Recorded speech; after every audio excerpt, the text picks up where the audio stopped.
Le refuge pour animaux de Ruft à Giza, dans le sud-ouest du Caire, a ouvert ses portes il y a 4 ans et accueille 320 chiens et 50 chats.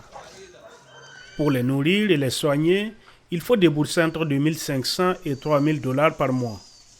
Mais avec la crise financière actuelle et la hausse des prix, ces chiffres ont presque doublé.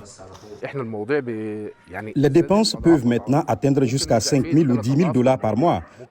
La nourriture est la dépense la plus coûteuse. Nous ne pouvons pas donner aux animaux de la nourriture sèche tous les jours car c'est très cher.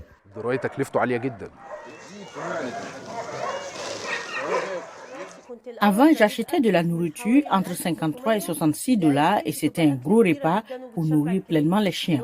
Maintenant, cette nourriture coûte entre 117 et 133 $ et ce n'est pas suffisant. C'est donc bien sûr une crise à laquelle nous sommes confrontés ces jours-ci.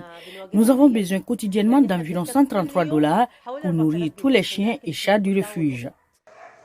La livre égyptienne a chuté de près de 50% depuis mars 2022 et l'inflation globale annuelle a grimpé au-dessus de 20%, son plus haut niveau depuis 5 ans. Pour financer le refuge, Basma Ahmed et son mari comptent aussi sur les bonnes volontés. Mais là aussi, la flambée des prix s'est également répercutée sur les dons.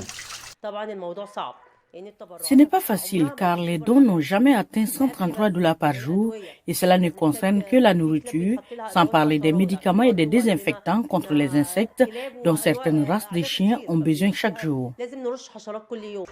Pour les propriétaires de ce refuge qui tentent de sauver ces animaux, la crise financière actuelle et la hausse des prix signifient qu'ils pourraient bientôt cesser d'accueillir de nouveaux animaux et ne s'occuper que de ceux qu'ils ont déjà.